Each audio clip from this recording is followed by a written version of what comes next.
दोन्ही पक्षांची मतं बरीचशी मिळती-जुळती आहेत. पण तरी सुद्धा गेल्या काही दिवसांपासून आपण बघतोय की मतमतांतर व्हायला सुरुवात झालेली आहे कुठेतरी, आणि 3 प्रमुख मुद्दे त्यातले आपण बघतोय. काँग्रेसने एक लाईन ऑफ थिंकिंग क्लिअर केलेलं आहे की विरोधी पक्ष म्हणून आम्हाला कुठल्या भूमिकांवरती भारतीय जनता पार्टीचा सामना करायचा आहे. त्यातला पहिला मुद्दा, पहिलं त्यांचं नॅरेटिव्ह आहे की भारतीय जनता पार्टीचं सरकार किंवा नरेंद्र मोदी हे इंडस्ट्रियलिस्ट ना जास्त जवळ करतात, ज्याला आपण पुंजीवादी म्हणतो, किंवा अडाणी अंबानींचं सरकार, अशा पद्धतीने मोदींच्या बद्दल राहुल गांधी असतील किंवा इतर काँग्रेसचे केंद्रातले खास करून नेते अनेकदा टीका करत असतात. मोदींच्या डिग्रीचा मुद्दा काँग्रेसच्याकडनं बऱ्याचदा काढला गेला. आता हे सगळे मुद्दे राष्ट्रीय स्तरावरचे आहेत, त्याच्यामुळे आपण महाविकास आघाडी म्हणून तिकडे लक्ष द्यायचं नाही. हा एक सोपी अरेंजमेंट चव्हाण साहेब होऊ शकते का? हे मुद्दे तुमच्या तेवढेच जवळचे आहेत, ज्या मुद्द्यांबद्दल राष्ट्रवादीच्या वरिष्ठ नेत्यांनी आक्षेप घेतलेला आहे की या मुद्द्यांचा काही अर्थ नाही. राष्ट्रीय पातळीवर कदाचित काही मुद्द्यांवर आमचे मतभेद असू शकतात, परंतु ओव्हरऑल हा विषय निश्चित आहे की देशामधली विद्यमान जी काही राजकीय व्यवस्था आहे ती व्यवस्था लोकशाहीला मारक आहे. असं कधी वातावरण देशामध्ये नव्हतं की विरोधक म्हणजे त्याच्याबद्दल एका विशिष्ट नजरेतून पाहायचं, त्याच्यावर वेगळी कारवाई करायची, त्याला अस्तित्वच त्याचं संपुष्टात आणायचं, जणू काही देशामध्ये लोकशाही शिल्लक आहेच की नाही अशा प्रकारचं वातावरण. फ्रीडम ऑफ स्पीच सुद्धा आपल्याला बोलण्या इतपत सुद्धा आता भीतीय लोकांच्या काही बोललं तर कुठली त्याच्यावर केस होऊ शकते, काही रिमार्क्स सोशल मीडियावर काही आपलं मत व्यक्त केलं त्याच्यावर काही निर्बंध येऊ शकतात. अनेक पद्धतीने एक वेगळं वातावरण देशामध्ये कधी नव्हतं, ते आज दुर्दैवाने निर्माण झालेलं आहे. हा त्यातला सर्वात मोठा म्हणजे आक्षेपार्ह भाग आहे. अगोदर सुद्धा विरोधक होते, सत्ताधारी होते, अनेक वेळा आम्ही विरोधात होतो, सत्तेमध्ये होतो, परंतु असं वातावरण कधी नव्हतं की एकमेकाबद्दल व्यक्तिशः आम्ही तुटून पडलेलो आहोत, एकमेकाचं व्यक्तिगत आयुष्यच संपवायच्या मागे लागलेलो आहोत. असं कधीही आजपर्यंतच्या राजकारणात घडलं नव्हतं, जे आज दुर्दैवाने पाहायला मिळतंय. आणि त्याच्यामुळे लोकांमध्ये एक असं की मग हे फार का चाललं. आता हे फक्त महाराष्ट्रापुरती मी म्हणत नाहीये, देशामधल्या सर्वच राज्यामध्ये कुठे ना कुठे काही ना काही प्रमाणात अशी अवस्थाच आहेच. मग ती तृणमूलच्या बाबतीमध्ये असो किंवा मग नितीश कुमारांच्या बाबतीमध्ये असो, लालू प्रसाद यादवांच्या बाबतीमधली असो, आम आदमी पार्टीच्या बाबतीमध्ये असो, काँग्रेसच्या बाबतीमध्ये असो किंवा राष्ट्रवादीच्या बाबतीमध्ये असो, एकंदरीत दिसतं चित्र असं आहे की सर्व विरोधकांना संपून टाकलं तर मग रान मोकळं होऊन जाईल. असं जे थोडं वातावरण आहे ते थोडंसं बरोबर नाहीये. लोकशाहीमध्ये हार जीत होत राहते, कधी आम्ही येऊ कधी ते येतील, यात वाद नाहीये, परंतु एकंदरीत या देशाची लोकशाही प्रणालीला कुठेतरी पोषक अशा प्रकारचं वातावरण देशात टिकलं पाहिजे. विरोधकही हवे असतात. मी तर भाजपच्या अनेक नेत्यांना बोलताना ऐकलं की विरोधक आम्हाला पाहिजेतच, पण पाहिजेत विरोधक, मग अशा पद्धतीने आपण त्यांना ट्रीट करणार आहोत का? थोडंसं तुमचं वाक्य चेंज करतो. भारतीय जनता पार्टीचे नेते म्हणतात हो विरोधक आम्हाला पाहिजेत पण आमच्या पक्षात पाहिजेत, आणि त्याच्यामुळे खरा तर संशय निर्माण होतो. पाटील साहेब, 19 मध्ये तुमच्या पक्षाने खूप भोगलाय. म्हणजे असे अनेक लोक की ज्यांच्याबद्दल आम्ही विचारही केला नव्हता, मधुकरराव पिचड की जे सुरुवातीपासून काँग्रेस विचारांचे, शरद पवारांचे अत्यंत जवळचे, विजयसिंग मोहिते पाटील, हर्षवर्धन पाटील काँग्रेसचे, हे सगळे लोक 2019ला अचानक भारतीय जनता पार्टीमध्ये गेले. आणि सगळ्यात एम्बॅरसमेंट अशी होती की काँग्रेस, राष्ट्रवादी काँग्रेसचे विरोधी पक्षनेते राधाकृष्ण विखे पाटील, तुमचे मित्र, हे सुद्धा भारतीय जनता पार्टीमध्ये गेले. त्याच्यामुळे तुम्ही म्हणता ती गोष्ट बरोबर आहे, त्यांना विरोधक हवेत पण ते त्यांच्या पक्षामध्ये हवेत. आणि म्हणून आघाडीबद्दल प्रश्न उपस्थित होतो की मुद्दे तुमचे जरी एका पद्धतीचे असतील तरी सुद्धा या मुद्द्यावरती कन्व्हिक्शनचा कुठेतरी फरक पडतोय असं वाटतं त्याच्यामध्ये. पाटील साहेब, नाही, उलट आता नवा प्रश्न भाजपमध्ये तयार व्हायला लागलाय की हे काँग्रेसचे सगळे येऊन भाजपचं काँग्रेसीकरण चाललेलं आहे आणि राष्ट्रवादीकरण चाललंय. हा, म्हणजे अशी परिस्थिती भाजपचे कुठल्याही नेत्यांना विचारलं तर ते बिचारे मागच्या बाकावर आहेत आणि आमच्यातून गेलेले सध्या तरी पहिल्या बाकावर दिसत आहेत. आणि त्यामुळं आज आवश्यकता नसताना चव्हाण साहेबांनी म्हटलं त्याप्रमाणे विरोधी पक्षाचं अस्तित्व मान्य करणं एवढा साधा विवेक जरी ठेवला तरी लोकशाही मला वाटतं चांगल्या पद्धतीनं चालेल. पण विरोधी पक्ष हा आपला शत्रू आहे किंवा त्याला शत्रू राष्ट्राप्रमाणे ट्रीट करायचं आणि सर्व प्रकारचा अवलंब करायचा, हे या देशातल्या जनतेला मान्य होणार नाही. आता एकनाथ शिंदेंचं तिकडे गमन झालं त्यावर जी लोकांची रिॲक्शन आहे ती आपण समाजात बघतो. आता आणखीन काही गमनं जर झाली तर त्याची रिॲक्शन काय येईल, याचा परिणाम भारतीय जनता पक्षावर काय होईल. तुम्हाला असं वाटतंय की गमन याचा- होऊ शकतात अजून नाही, काही मी प्रेडिक्शन? मी आता पेपरमध्ये जे तुम्ही सगळे लिहिता ते वाचतो आम्ही, आम्हाला काही माहित नाही. पण याने भारतीय जनता पक्षाचं रेटिंग आजही कुठल्याही 1,000-2,000 माणसांचा सर्वे जर तुम्ही केला तर भारतीय जनता पक्षाचं रेटिंग फार खाली गेलंय. आणि या देशामध्ये हे लोकांना आवडत नाही. आणि मला आठवतंय 2019ला मी पक्षाचा अध्यक्ष होतो, माणूस थांबायला तयार नव्हता. दिसेल तो माणूस तिकडं निघालाय. आणि निवडणुका झाल्या, आम्ही 40-41 वरून एकदम 54 वर निवडून आलो. काँग्रेसही एकदम पुढे 44 पर्यंत गेली. आमच्या दोघांचे मिळून जवळपास 198 पर्यंत आमदार निवडून आले. आणि त्यामुळे लोक फार हुशार असतात, लोक चिंतन करत असतात, कोण कसं वागतंय, कोण कसं आहे. लोकांना गृहीत धरून ज्यावेळी आपण राजकारण करायला लागतो त्यावेळी ते राजकारण फेल व्हायला लागतं आणि त्याचं फेल्युअर चटकन समोर काहीतरी येतं. त्यामुळं विरोधी पक्षाला सन्मानाने वागवणं. आणि महाराष्ट्रात तर मी महाराष्ट्राच्या विधानसभेत किती आता 35 वर्ष पूर्ण होतील मला. त्या काळात मी अनेक विरोधी पक्षाचे नेते बघितले आहेत, सत्तारूढ पक्षाचे बघितले आहेत. अतिशय चांगलं वातावरण असायचं. पण अलीकडच्या काळात तो दर्जा आता कमी व्हायला लागलाय आणि व्यक्ती पातळीवर व्यक्तिसापेक्ष भाष्य व्हायला लागले. देवेंद्र फडणवीस आज सकाळी होते आमच्या इकडे आणि त्यांचं असं म्हणणं आहे की आम्ही जर संजय राऊतांची सकाळची प्रेस कॉन्फरन्स नाही दाखवली तर वातावरण सुधरून जाईल, असं त्यांचं म्हणणं आहे. काय वाटतं तुम्हाला की ते कारण आहे की असं प्रत्येकाला आपापलं मत व्यक्त करण्याचं आता असं आहे की विजिबिलिटी हा महत्व. असं कसं रोज राजकारणाची जी कार्यपद्धती आहे ती रोज बदलत चाललेली आहे. विजिबिलिटी हा एक महत्वाचा फॅक्टर झालेला आहे की तुम्ही कशा पद्धतीने तुमच्या पक्षाची बाजू, किंबहुना समोरून ज्या वेळेस तुमच्यावर अटॅक होतो त्यावेळेस तुम्ही कशा पद्धतीने तुमची बाजू मांडता, हा त्यातला एक राजकारणाचा रोजची बाजू झालेली आहे. त्यामुळे संजय राऊत जे करतात त्यांच्या पक्षाची किंवा त्यांच्या अध्यक्षांची किंवा एकंदरीत धोरणं भूमिका घेत असताना मला वाटतं काही चुकीचं काही नाहीये. नाही, इथून भाजपच्या वतीने सुद्धा होतं, प्रत्येक पक्ष आपली बाजू मांडतोय, गैर काय त्याच्यामध्ये. नाही, पण त्यांनी आता 2019चा तुम्ही विषय काढलाच आहे म्हणून, कारण 2019 हे महाराष्ट्रासाठी गेम चेंजर वर्ष होतं आणि पूर्ण राजकारणासाठी गेम चेंजर वर्ष होतं. तुम्ही सांगितलं त्या पद्धतीने कोणी थांबायला तयार नव्हतं. पक्ष म्हणून तुम्ही सुद्धा प्रयत्न केले असतील, काँग्रेसमधनं सुद्धा तुमच्याकडनं प्रयत्न झाले असतील. पण ज्या पद्धतीने, आणि मी मुद्दामून नावं घेतली, जे नेते भारतीय जनता पार्टीमध्ये गेले अशा करता नावं घेतली की हे असे नेते आहेत की जे तुम्ही म्हणालात तसं काँग्रेसच्या मुशीमध्ये तयार झालेले नेते होते. तुम्ही शंकररावांचं नाव घेतलं, राजाराम बापूंचं नाव घेतलं. तुम्हा दोघांच्या घरात मिळून एकत्रितपणे 100 वर्षाचा काँग्रेसचा इतिहास आहे. तुमच्या घरात 50-60 वर्षाचा, तुमच्या घरात 50-60 वर्षाचा इतिहास आहे. त्यांची घराणी सुद्धा साधारणतः अशीच राहिलेली आहेत. असं असताना सुद्धा 2019 मध्ये त्यांना असं वाटलं की आपण भारतीय जनता पार्टीमध्ये गेलं पाहिजे. तुमच्या पक्षांमध्ये कमिटमेंटचा प्रॉब्लेम आहे असं तुम्हाला वाटतं का नेत्यांमध्ये? का अनेक वर्ष सत्तेत राहिल्यामुळे आता आपल्याला सत्तेशिवाय पुढचं मार्गक्रमण करणं शक्य नाही, विरोधी पक्ष म्हणून जे करावं लागतं ती करण्याची तयारी नाही, ह्याच्यामुळे अनेक नेते क्रॉसओव्हर करायला तयार होतात? याचं उत्तर मला दोघांकडनं नाही. असं आहे की आमचं 2.5 वर्षाचं सरकार होतं, त्यावेळी भारतीय जनता पक्षातली लोक देखील आम्हाला येऊन सांगत होती की आता आम्हाला कंटाळा आलाय, तुमच्याकडे काही जागा आहे का बघा. ही एक 10-20% लोकांची मानसिकता असतेच प्रत्येक पक्षात. सत्तेच्या जवळ राहणं, सत्तेच्या सावलीत राहिलं तर आपण सुरक्षित राहतो, रात्री झोप लागते, हे जे मुद्दे आहेत त्यामध्ये एक 10% लोक असतातच, प्रत्येक पक्षात असतात. त्यामुळे सत्तेच्या वळचणीला जाऊन बसण्याची पद्धत, सवय ही ज्या 10-20% आहेत त्याचा अर्थ सगळेच त्या पक्षातले त्या विचाराचे असतात असं गैरसमज करून घेण्याची आवश्यकता नाही, असं माझं मत.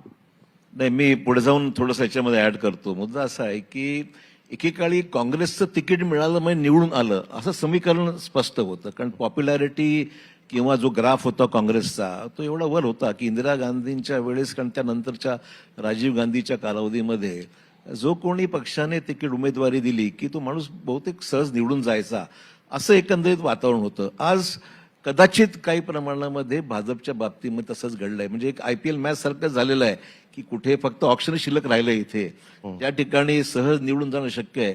लोक बघतात बेटर प्रॉस्पेक्ट्स आहेत, सहज निवडून येऊ शकतो, कशाला मरमर करायची, पक्षात तिकडे जाऊन पोझिशनही मिळते आणि हे जयंत पाटील म्हणल्याप्रमाणे रात्री झोपही चांगली लागते. हे दोन्ही फॅक्टर मिळून बऱ्याचशा गोष्टी तशा घडत आहेत. तुम्हाला नाही कधी असं वाटत झोप चांगली लागली पाहिजे, आपण सुद्धा रोज चांगली झोप लागते, आमची अडचण नाही.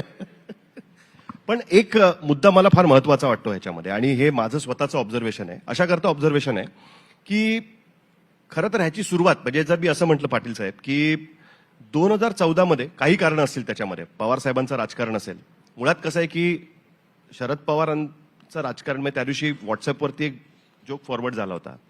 एक कार्यकर्ता असा म्हणत असतो की पवार साहेबांनी अशी भूमिका का घेतली, त्याला दुसरा माणूस सांगतो की हे बघ, तू जाऊन सांग की पवार साहेबांचं राजकारण काय आपल्याला कळत नाही, त्याच्यामुळे त्यांचं राजकारण त्यांनाच माहिती. तुम्हाला दोघांना तरी लक्षात येतं का की त्यांच्या मनात काय आहे?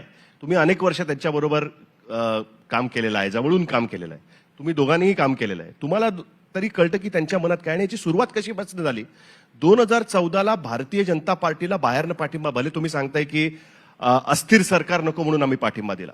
2019ला नंतर जे डिटेल्स बाहेर आले त्याच्यामध्ये असं लक्षात आलं की राष्ट्रवादी काँग्रेस आणि भारतीय जनता पार्टीची आपापसात चर्चा सुरू होती. ऑलमोस्ट फायनल झालेलं होतं की कोणाला किती मंत्रीपदं द्यायची, काय द्यायची. आणि त्याच वेळेस महाविकास आघाडीबरोबर काँग्रेस आणि शिवसेनेबरोबर पण तुमची चर्चा सुरू होती. या पार्श्वभूमीवरती मग जर आमदारांनी विचार केला की जर पक्ष असा विचार करत असेल तर आपण आपल्या सर्व्हायव्हलसाठी दुसऱ्या पक्षात का नको जाऊ, तर त्याच्यात काय चुकीचं होईल? हे कारण कुठेतरी आहे का? आत्ताच्या परिस्थितीमध्ये विरोधी पक्षांनी आपलं आयडियोलॉजिकल जे कमिटमेंट आहे ते व्यवस्थित ठेवलं तरच ही एकी राहील असं तुम्हाला वाटतं का? नाही, आयडियोलॉजिकल कमिटमेंट सगळ्यांचं जवळपास भक्कम आहे.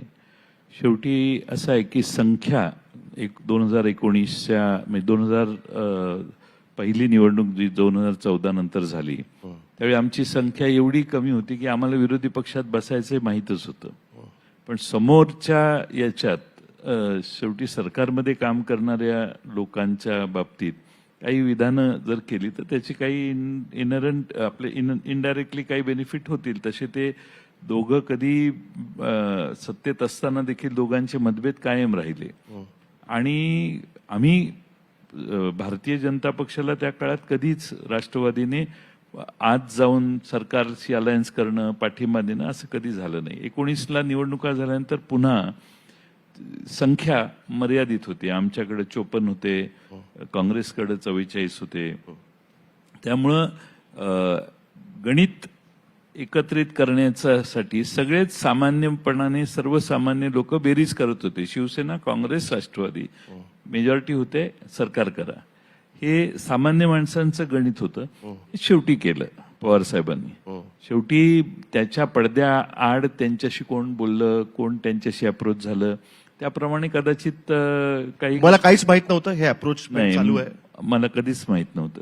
म्हणजे ही चर्चा भारतीय जनता पार्टी बरोबर सुरू आहे याच्याबद्दल तुम्हाला काही कल्पना नव्हती? मला वाटत नाही अशी चर्चा झाली असेल. चर्चाच आहेत, चर्चेच्या चर्चा आहेत.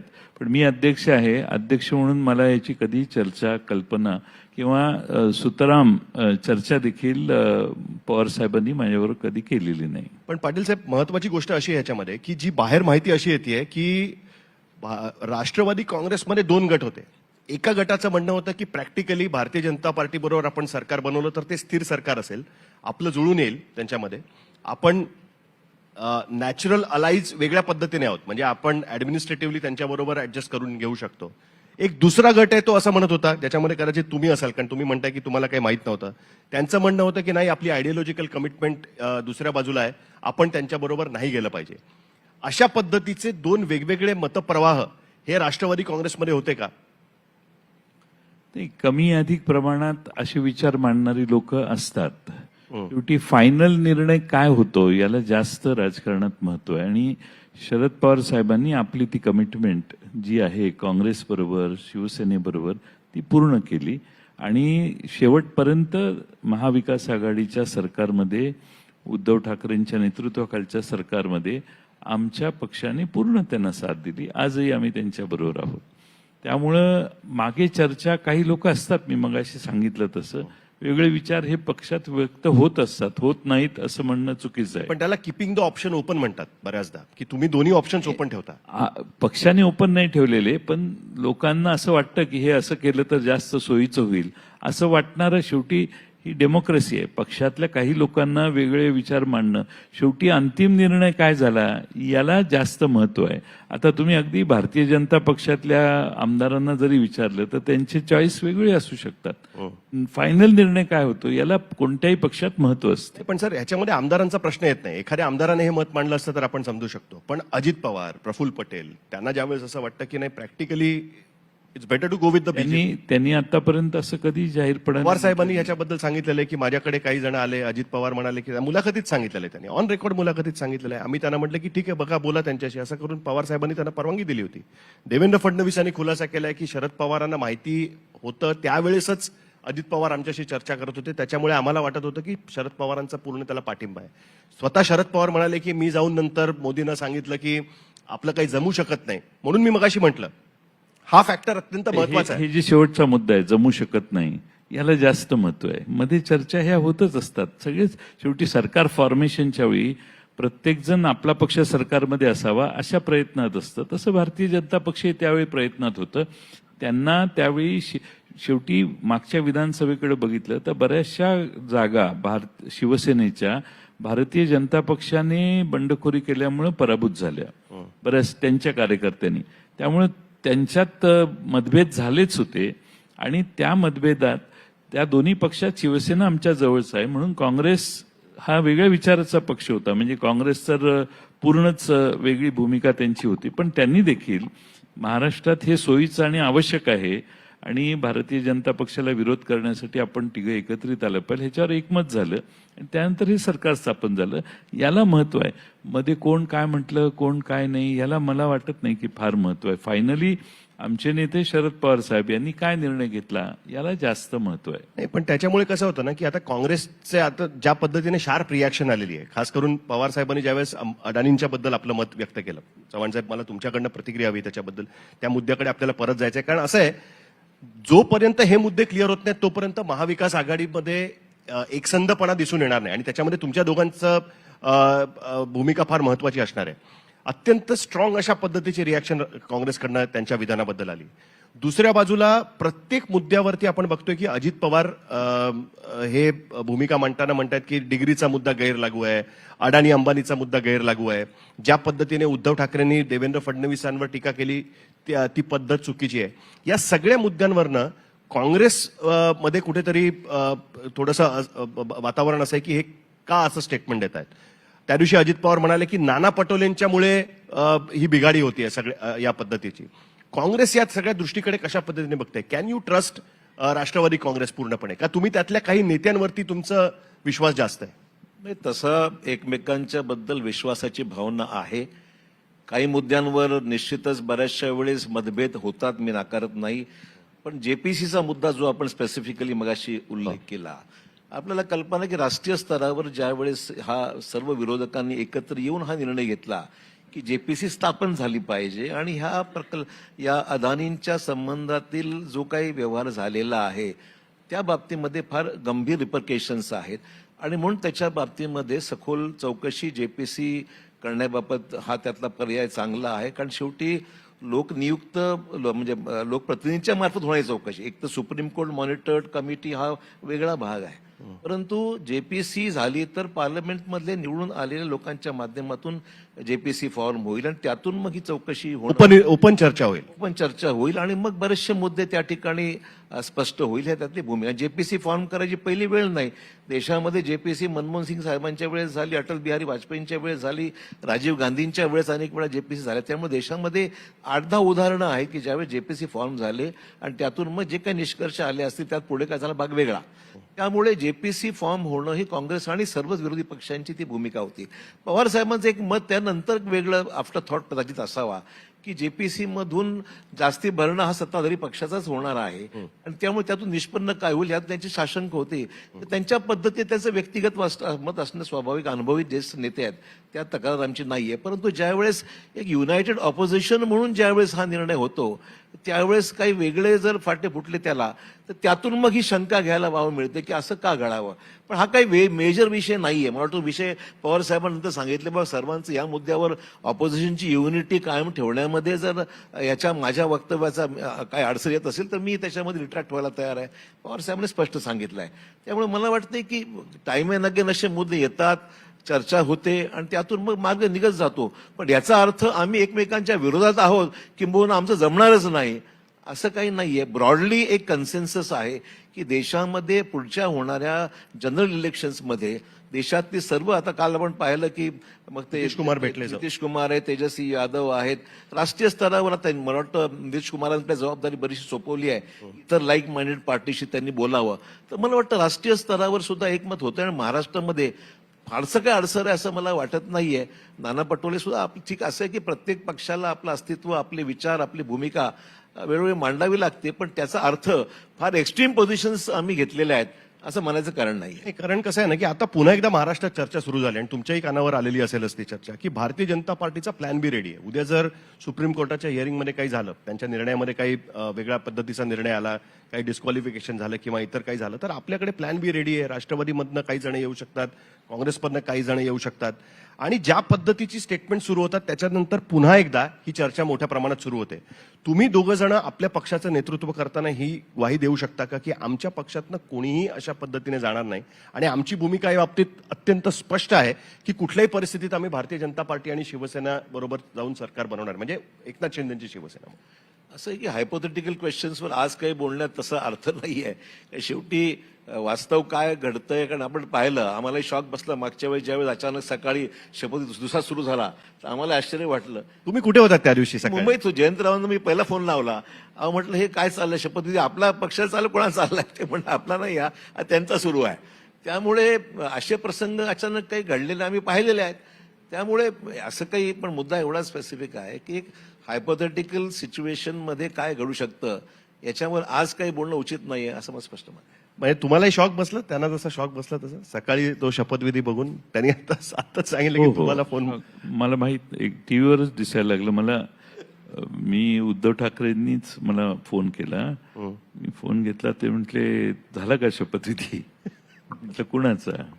म्हटले तुमचा नाही का झाला? म्हटलं अहो मी घरी झोपलेलो आहे, म्हटलं आत्ताच उठलोय.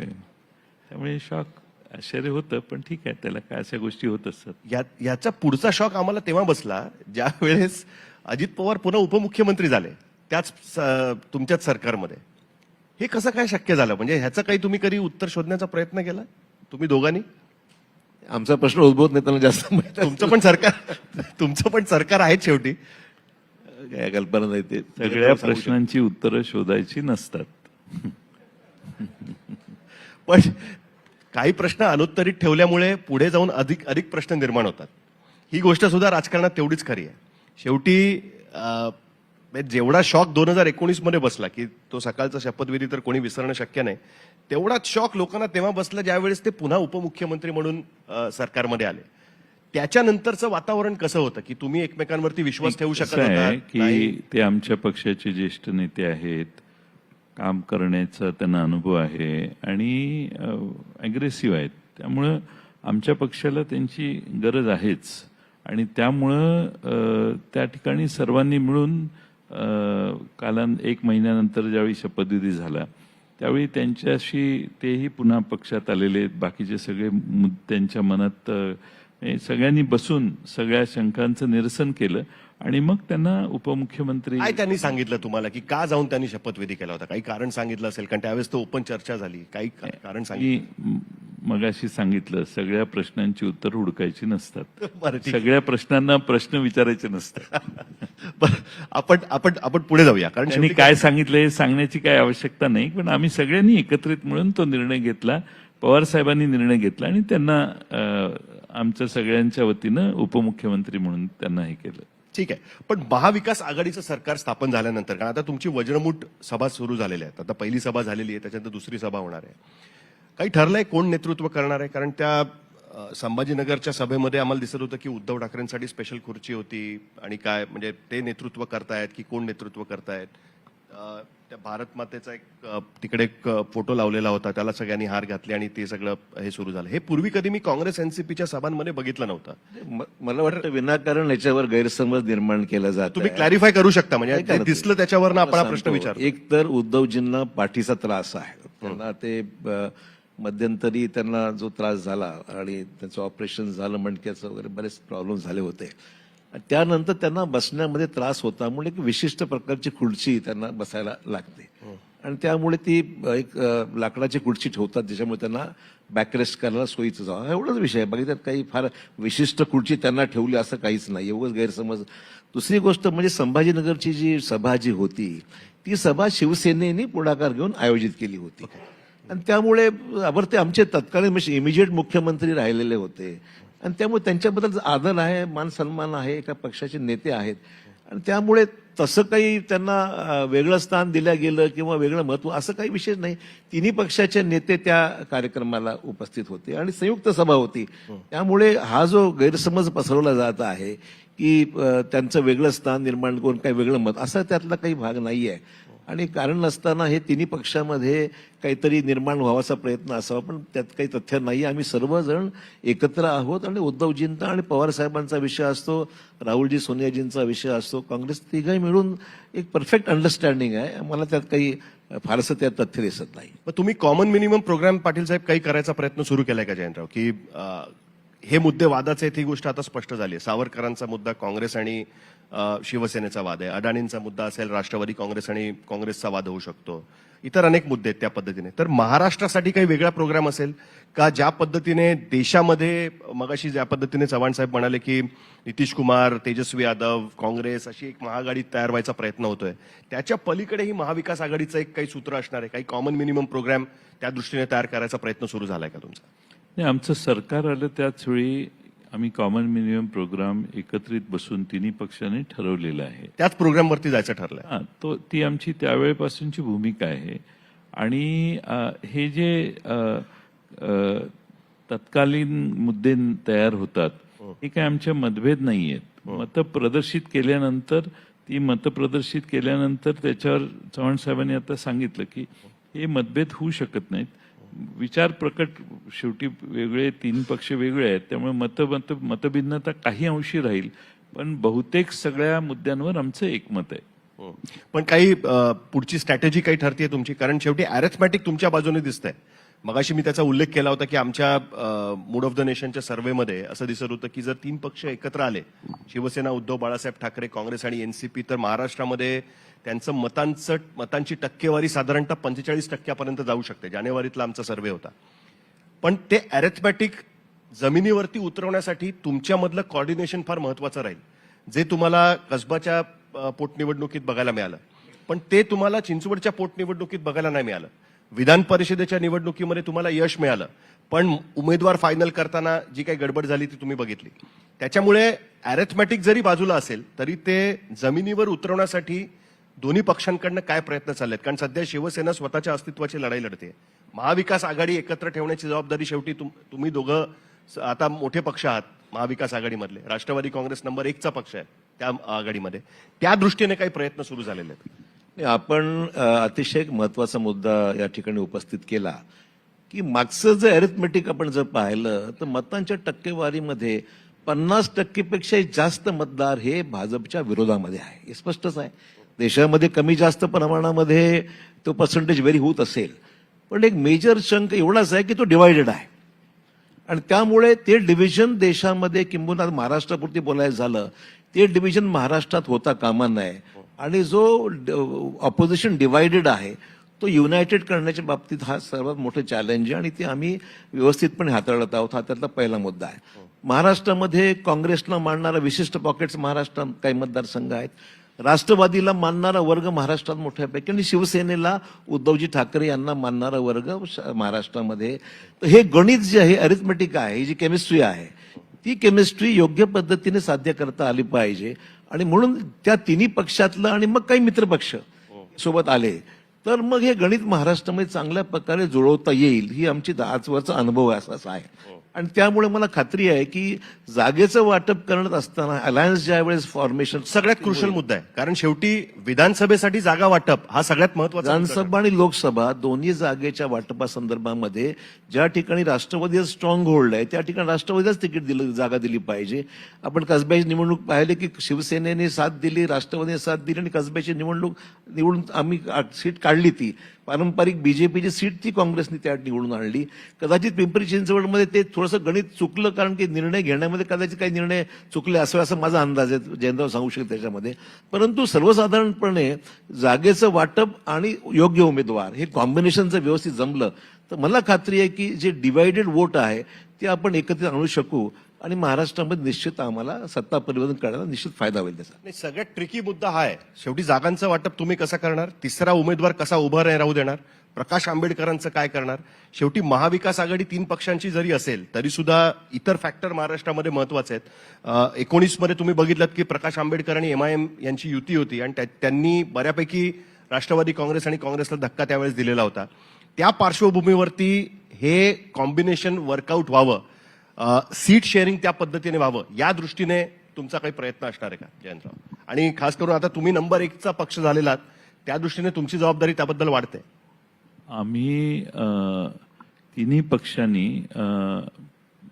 काही प्राथमिक वेगळ्या बैठकीत चर्चा काही अंशी केलेल्या आहेत. सीट शेअरिंग बद्दल सीट शेअरिंग कसं असावं यासाठी ऍक्च्युअल सीट शेअरिंग नाही केलेल्या. आणि त्यामुळं मला वाटतं की आम्ही एकमत तिन्ही पक्षाचं व्हायला फार अडचण येणार नाही. मग समाजवादी पक्ष असेल, शेका पक्ष असेल, तिकडे आणखीन इतर पक्ष जे आमच्या आघाडीत येऊ शकतात त्यांच्याशी बोलणं करू आम्ही पुढच्या या काळात. आणि मला वाटतं की आम्ही लोकसभेच्या जागांचं वाटप आणि विधानसभेच्या जागांचं वाटप व्यवस्थित करू. चव्हाण साहेब म्हणतात त्याप्रमाणे जर आम्ही हे व्यवस्थित केलं आणि प्रॉमिनंट उमेदवारांना तिथं आम्ही संधी देऊ शकलो तिथल्या भागातले, मला वाटतं की एक जी महाराष्ट्रात आज लोकांची भावना आहे ती मला वाटतं महाविकास आघाडी पुन्हा आली पाहिजे हीच आहे. त्यामुळं फार मोठ्या प्रमाणात आमच्या जागा निवडून येतील. आणि एक प्रकारचा राग आता सध्याच्या भारतीय जनता पक्षाच्या राजकारणाच्या पद्धतीबद्दल लोकांच्या मनात आहे, तो लोक व्यक्त करतील असं मला वाटतंय. नाही, पण तुम्ही शेवटी आपण ज्याला म्हणतात ना एलिफंट इन द रूम, त्याच्याबद्दल आपण चर्चा केली पाहिजे. कारण कसं आहे की शेवटी शिवसेना प्रत्येक वेळेस उद्धव ठाकरे खास करून हिंदुत्वाच्या मुद्द्यावरती बॅकफूटवर जातात. ज्या ज्या वेळेस सावरकरांचा मुद्दा येतो त्यावेळेस त्यांची प्रतिक्रिया अत्यंत स्ट्रॉंग अशा पद्धतीची प्रतिक्रिया असते. महाविकास आघाडीच्या रॅलीमध्ये ते सावरकरांच्या मुद्द्यांवरती बोलायला सुरुवात करतात. प्रेस कॉन्फरन्स घेऊन त्यांनी अयोध्याची बाबरी मशीद आम्ही पाडली याच्याबद्दल ते बोलायला सुरुवात करतात. चंद्रकांत दादांचं स्टेटमेंट होतं त्याच्यावरती त्यांनी प्रतिक्रिया, अत्यंत तीव्र प्रतिक्रिया त्यांची त्याच्याबद्दल आली होती. या दोन्ही गोष्टींबद्दल काँग्रेस आणि एनसीपीची वेगळी मत आहेत. ते ओपनली म्हणतात की आमचा बाबरी मशीद पाडण्यामध्ये हात होता. हा सगळ्यात मोठा मुद्दा आहे आणि त्या मुद्द्यावरनं मला असं दिसतंय की भारतीय जनता पार्टी आणि शिंदे गट हे त्यांना कॉर्नर करायचा कुठेतरी प्रयत्न करतायत. ही गोष्ट त्याच्यामध्ये स्पष्टपणे त्याच्यामध्ये दिसते. ही गोष्ट तुम्ही कशी टॅकल करणार आहात? That is the most difficult task. माझ्या मते बाबरी मशीद पडून 30 वर्ष झाली. त्यामुळं ह्या नव्या जनरेशनला आता त्याच्यात काही फार त्या खोलात लोक जात नाही. ह्या जुन्या झाल्या गोष्टी. मला असं वाटतं खरा मुद्दा महागाई आहे, खरा मुद्दा समाजातली बेकारी आहे, या राज्यातले आणि देशातल्या भ्रष्टाचारावर लोक आता भाष्य करायला लागले आहेत. हे खरे मुद्दे आहेत. आणि कोणी कुठलेही इतर मुद्दे मांडले तरी लोक मतदान कोणत्या मुद्द्यावर करतात तर माझ्या मते या मुद्द्यावर करतात. आणि त्यामुळे या मुद्द्यांना महत्व असतंच. आता ह्या चर्चा बाकीच्या आम्ही बाबरी जे काय आता विधानं चालू आहेत त्या लोकांच्या दृष्टीनं जास्त मुद्दे महत्व मला वाटतं ह्या लोकांच्या प्रश्नांना नाही. पेट्रोल किती महाग झालं, डिझेल किती महाग झालं, गॅस किती महाग झाला, याच्यावर महिला खाजगीत काय बोलतात हे बघितलं की ते मतं कळतात. किंवा मुलगा बेकार आहे, मुलांना नोकऱ्या मिळत नाहीयेत, राज्यातले उद्योग बाहेर गेले, त्याचबरोबर आपल्या अवकाळी पावसामुळे किती नुकसान झालं, सरकार मदतीला आलं किंवा नाही आलं, हे सगळे आणि त्यातनं अयोध्येला जाऊन आले.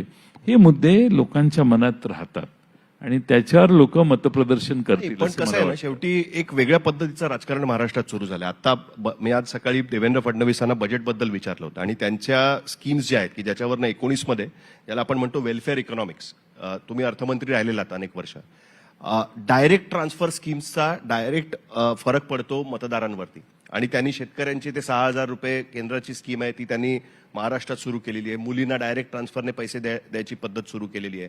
या सगळ्या स्कीम्सची त्यांनी घोषणा केलेली आहे. एका पद्धतीने ते इलेक्शन बजेट म्हटलं जात होतं. हे झाला एक भाग झाला. दुसऱ्या बाजूला आपण बघतोय की महाराष्ट्रामध्ये लव जिहाद कायद्याच्या संदर्भातले मोर्चे निघायला सुरुवात झालेली की तो कायदा झाला पाहिजे, त्याबद्दल हे झालं पाहिजे. हा सगळ्या गोष्ट सुरू झालेली आहे. संभाजीनगरमध्ये जो प्रकार घडला रामनवमीच्या यात्रेच्या दरम्यान ते आपण बघितलं. वेगवेगळ्या ठिकाणी या यात्रा निघालेल्या आहेत. महाराष्ट्रामध्ये ध्रुवीकरण व्हावं अशा पद्धतीचा एक प्रयत्न कुठेतरी सुरू झालेत असं कुठेतरी दिसतंय. MIMचे लोक त्याच्या बाबतीत रस्त्यावर उतरलेले आहेत. या गोष्टींकडे तुम्ही दुर्लक्ष कसं करू शकाल? शेवटी तो मुद्दा निघणारच. माझं याच्यावर मत साहेब बोलतीलच, पण माझं असं मत आहे की हे मी मगाशी सांगितलेले मुद्दे आहेत, ह्या फ्रंटवर सरकारला अपयश यायला लागलं म्हणून लव जिहादचे मोर्चे सुरू झाले. धार्मिक मुद्दे पुढे करणं याच्याशिवाय आपल्याला आता निवडणुका करता येणार नाहीत अशी मानसिकता सत्तेत बसणाऱ्यांची झाली. आम्ही सरकारमध्ये होतो 2.5 वर्ष, लव जिहाद बद्दल मोर्चा निघाला नाही कधी. आता हे मोर्चे काढणं याचा अर्थ काय की आपल्या दुसऱ्या फ्रंटला आपलं टोटल फेल्युअर आहे आणि त्यावर आपण काही कव्हर करू शकत नाही मतदान. म्हणून मग ही भावनिक आणि माणसं दोन ह्याच्यात विभागण्याचा प्रयत्न चालू आहे.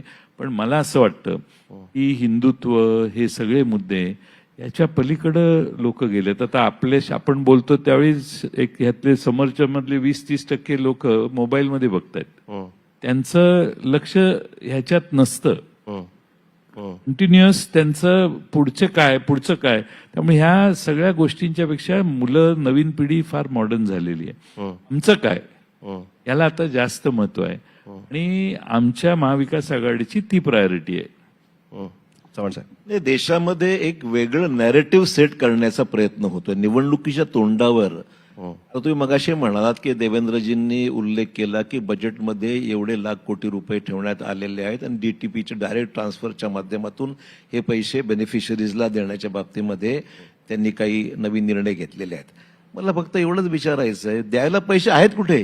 प्रॉब्लेम असा आहे आता की 7 लाख कोटीच्या वर महाराष्ट्राचं कर्ज झालेलं आहे. एसटीचे पगार जवळपास 2-2 वर्ष 6-6 महिने एसटीला पगार देता येत नाहीत अशी कर्मचाऱ्यांची अवस्था झालेली आहे.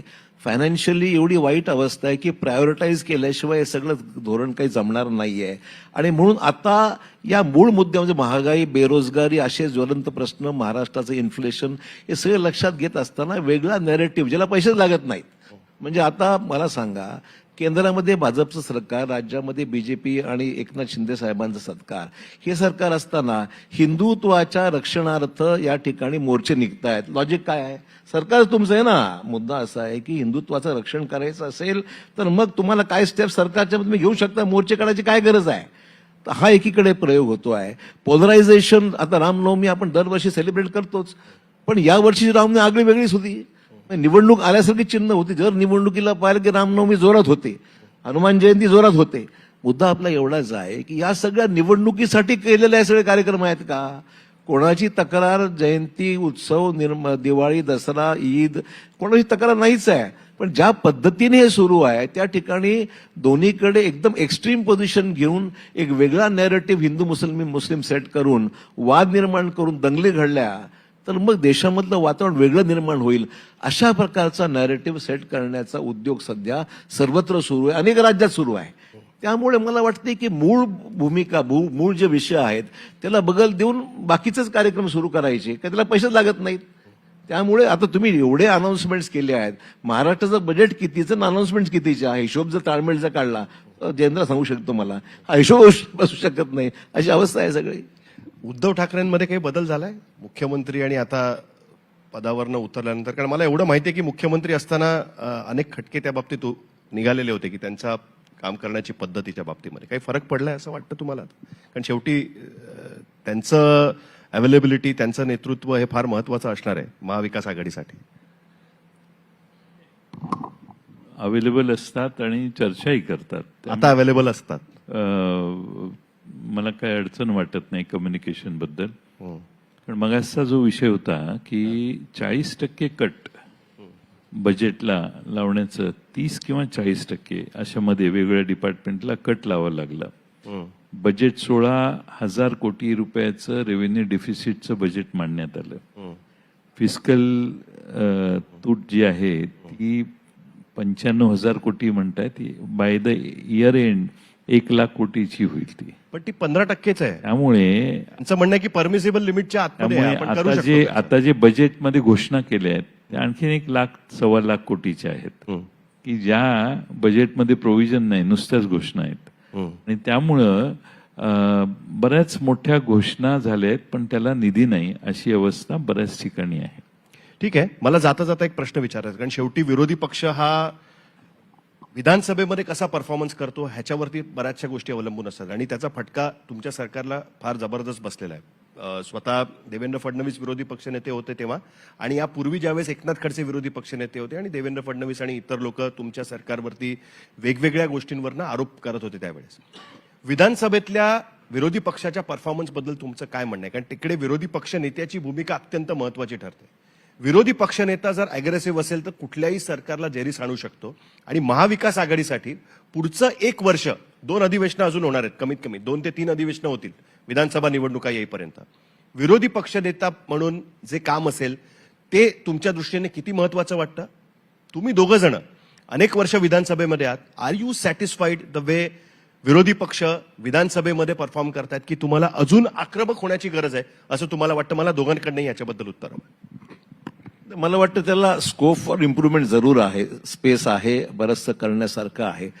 परंतु आमची अपेक्षा जरूर स्पीकरकडून ही राहणार आहे निष्पक्ष. आता परवा आपण पाहिलं की परवा त्यांनी सत्ताधारी पक्षाच्या लोकांनी त्या विधानसभेच्या प्रेमायसेसमध्ये राहुल गांधींच्या फोटोवर काही त्या ठिकाणी चपला वगैरे मारण्याचा त्या ठिकाणी जो प्रकार घडला त्याच्यावर आक्षेप आम्ही नोंदवला. म्हटलं हे तुम्ही जे काही चाललंय सभागृहाच्या कंपाऊंडमध्ये या गोष्टी घडतायत हे बरोबर नाहीये आणि आमचं बाहेर तर घडूच नाही, परंतु अशा पद्धतीने लोकशाहीची विटंबना हे तुम्ही जरूर स्लोगन्स द्या, तुम्ही तुमचे आंदोलन करा, परंतु कोणाच्याही पक्षाच्या नेतृत्वाच्या संदर्भात असं जर वागणूक होणार असेल तर ते बरोबर नाही आहे.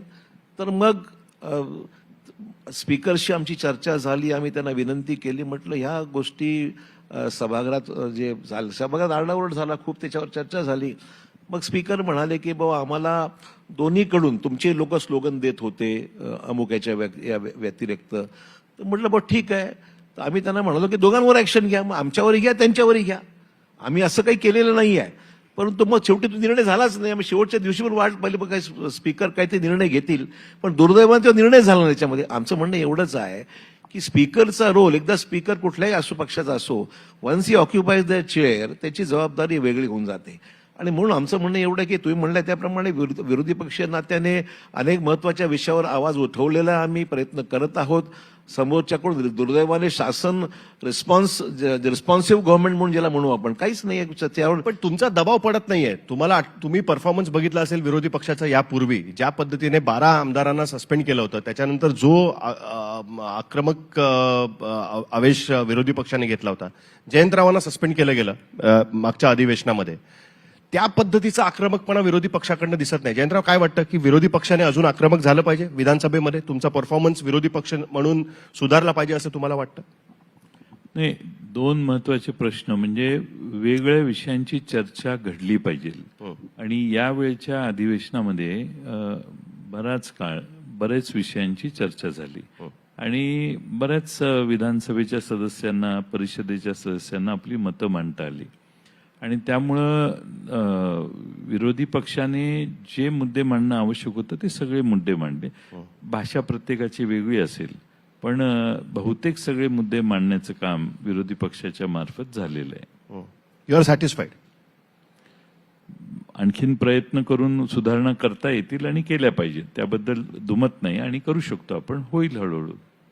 खूप खूप धन्यवाद जयंत पाटील साहेब, अशोक चव्हाण साहेब. मला अपेक्षा होती की तुम्ही फार सांभाळूनच बोलाल. नॉर्मली काँग्रेसची ही परंपरा राहिलेली आहे की शक्यतो ताकात सूर लागू द्यायचा नाही, पण अपेक्षा एवढीच आहे महाराष्ट्राच्या जनतेची की अजून पहाटेच्या अशा पद्धतीच्या घडामोडी महाराष्ट्रात घडू नयेत, जेणेकरून महाराष्ट्राचं राजकारण गढूळ होऊ नये.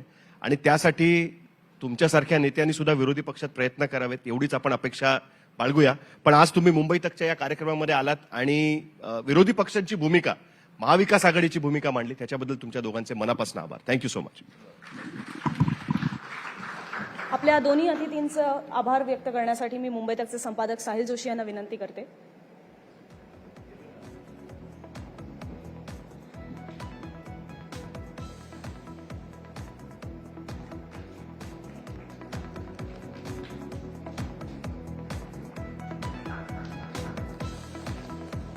धन्यवाद.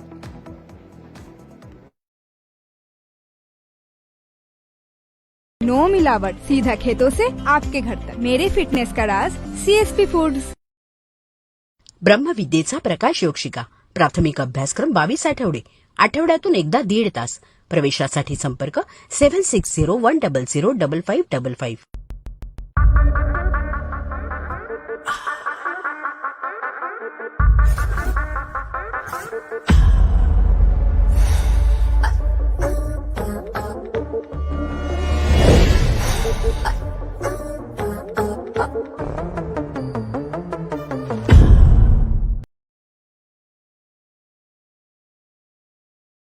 नो मिलावट, सीधा खेतों से आपके घर तक. मेरे फिटनेस का राज CSP फूड्स. ब्रह्मविद्येचा प्रकाश योग शिका. प्राथमिक अभ्यासक्रम 22 आठवडे. आठवड्यातून एकदा 1.5 तास. प्रवेशासाठी संपर्क 7601005555.